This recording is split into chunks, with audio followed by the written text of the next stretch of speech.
Hi, welcome. My name is Scott, and welcome to my new YouTube channel called ManTalk. I created this channel to be able to bring video content to other men to be able to figure out what a real man is. Now, I'm just talking from the heart. I don't have any real education in this. I am not educated in any way regarding any kind of degree in any of this. What I have is life experience, world experience, and how to be a better husband and a better father. Now, what I mean by a real man, I'm not talking about what's going on today regarding whether it's two genders or more than one gender. I'm talking about strictly biological male and female. And I'm going to be talking about what it is to be a real man, to be a real husband and a real father. Because in today's day and age, we get caught up in the concept of what is a man. Now, there are many characteristics that make up what a man is. We could talk about this facial hair, maybe being tall, muscular, but that doesn't make a man. There are many men who don't have facial hair, who can't grow facial hair, don't have big muscles. That does not make them any less of a man. What makes a man is what comes right from here in his heart. That makes a good man and a good husband, a good father, and a good person. And I want to talk about that from my own experiences because I've had my issues going on throughout the years, from younger ages, through addiction, through infidelity, through low self-esteem, codependency. I made a lot of mistakes, and I want to bring forth some of the things that I've made to try to help other men, and to really what it is to be a real man, to be a real husband, a real good father. I mean, what is a man today we talk about? Is that somebody who goes to the bar, hangs out with his friends, starts talking about crude jokes about women, football scores, baseball scores, having a drink? There's nothing wrong with going out, having a cocktail, a drink, or socializing with other men. But making a man is not talking about those things. Talking inappropriately about other women, using foul language, or things like that is just not what it means to be a real man. Those are not men. What makes a good man is what comes from his heart and his love. Now, in this world, we talk about toxic masculinity. We have the idea that a man can't be masculine. A man should be and can be masculine. But also, on one hand, he also needs to be sensitive, be able to talk to his feelings. How many men really get together and talk about issues that are going on today in their life? Things they struggle with, things that they're afraid to talk about because they were told that they can't or they shouldn't feel like that. That's all a lie. We're all human beings created in the image of God. We have feelings, we're sensitive, we laugh, we cry, and there's nothing wrong with being in touch with every one of those feelings. The idea of what makes a real man is how he treats other people, how he respects other people.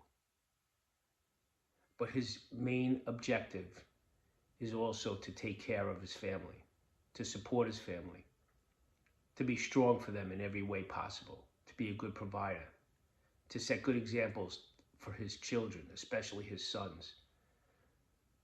Because the biggest influence that a young boy has today, growing up in the world, is his father. That would be the first man that he's going to represent going into the world of what he's going to be like. So it's important that you show him good values and good morals, what it is to be a man, how to treat people, to not disrespect people. Being a man is about honesty, commitment, love. Love is not always a feeling. We get caught up in the feeling of what love is. Love is a decision. You decide to love someone. I make a decision consciously every day to love my wife, to love others, to love my children. There are days I wake up and I don't really feel close to her, but that doesn't mean I don't love her. Love is not a feeling, although it could be part of a feeling, but love is more of a choice. It's a decision. We choose to love. That's why there's so many marriages that are broken. That's why so many people say, "Oh, I'm not in love with anymore." No, you don't. You're not lusting anymore.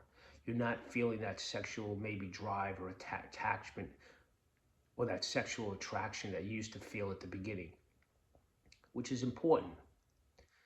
But that's not love.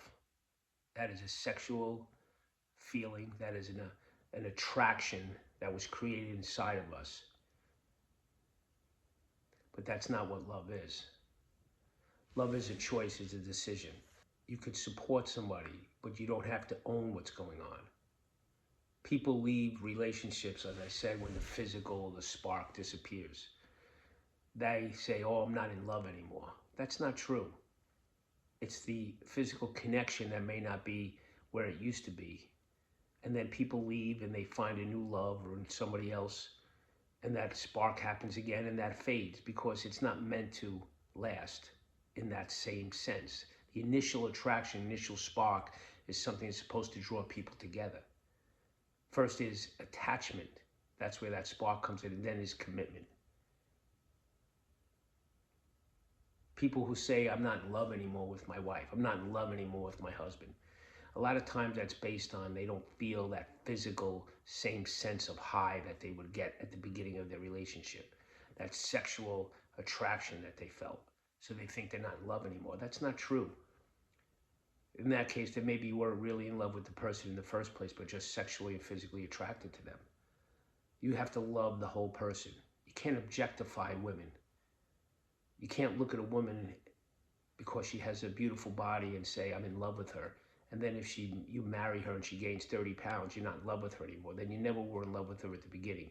You need to be in love with the whole person. Her personality, her sense of humor, her heart, her love, her commitment, her sense of loyalty, honesty. I'm not saying physical attraction isn't important, but it's not the full puzzle. It's not the whole enchilada. Love is being able to be with somebody through thick and thin. That no matter what happens, that you're there by them, by their side. Sometimes somebody just needs to be heard. You need to be a good listener. Take their hand and look in their eyes and tell them, to your wife, to your spouse, to your significant other, is there anything that's on your mind? What would you like to talk about? I'm here for you. You can't fix them. You can only support them and be there for them.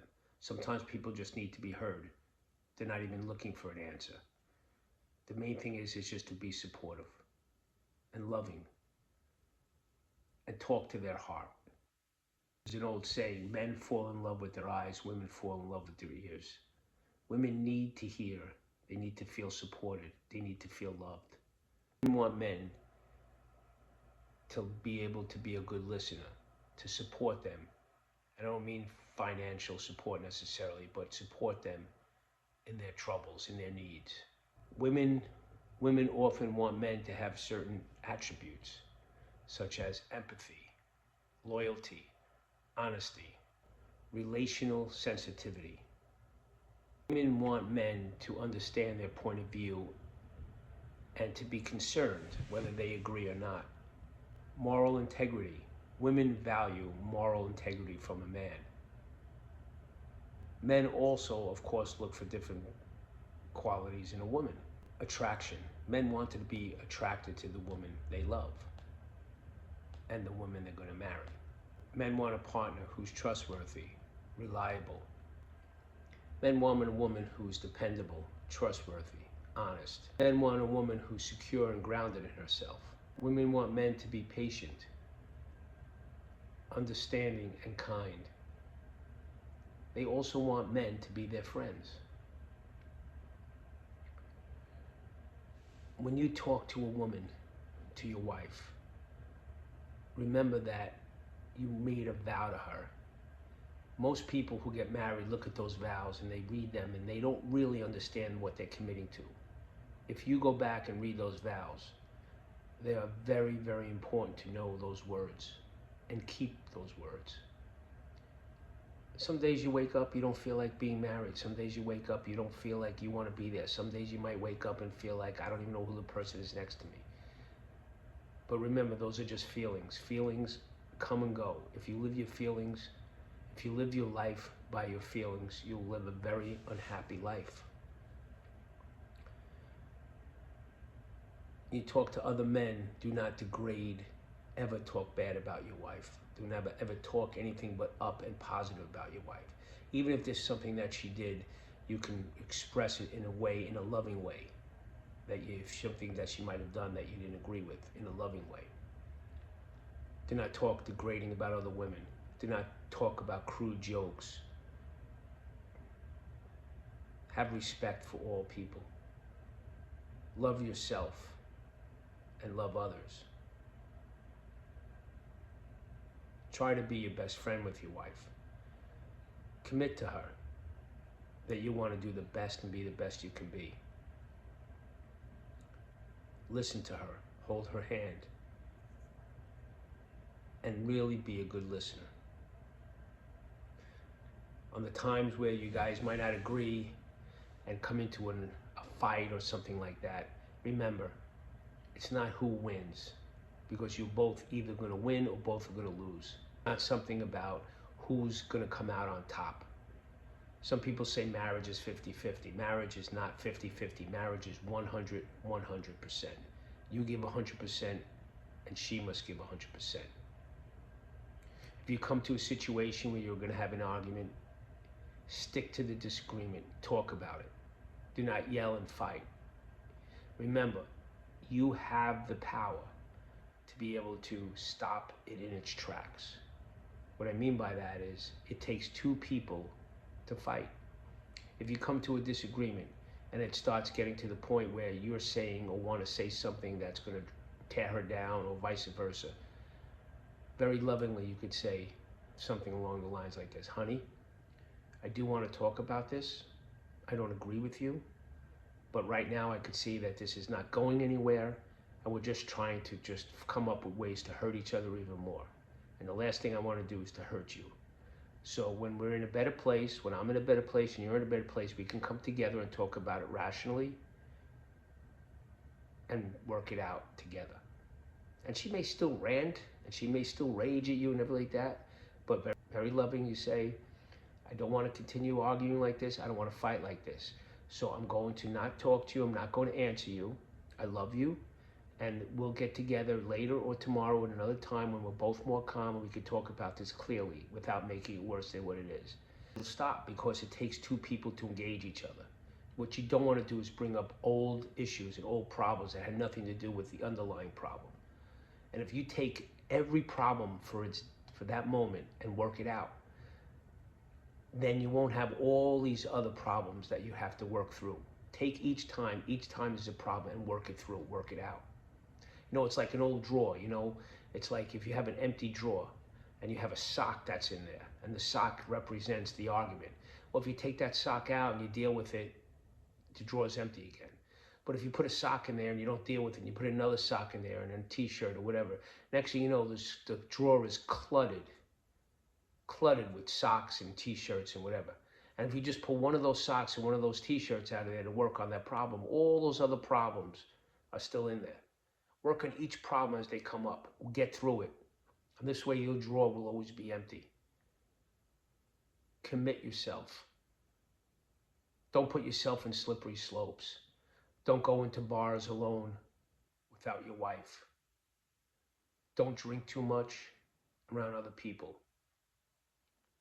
Don't talk to women that aren't your wife in a flirty or a sensual way. Don't put yourself into a situation slippery where it could lead to something that would be detrimental to both of you. Always be aware of your surroundings. Do not look at inappropriate material, such as pornography. It will just destroy marriages and destroy you. It does something to the brain that just absolutely rips you apart. I have firsthand knowledge of that for myself, and I can tell you that it's destructive.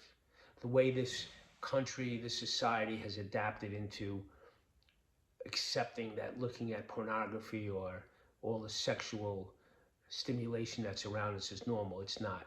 It's a way to drag and pull a family apart.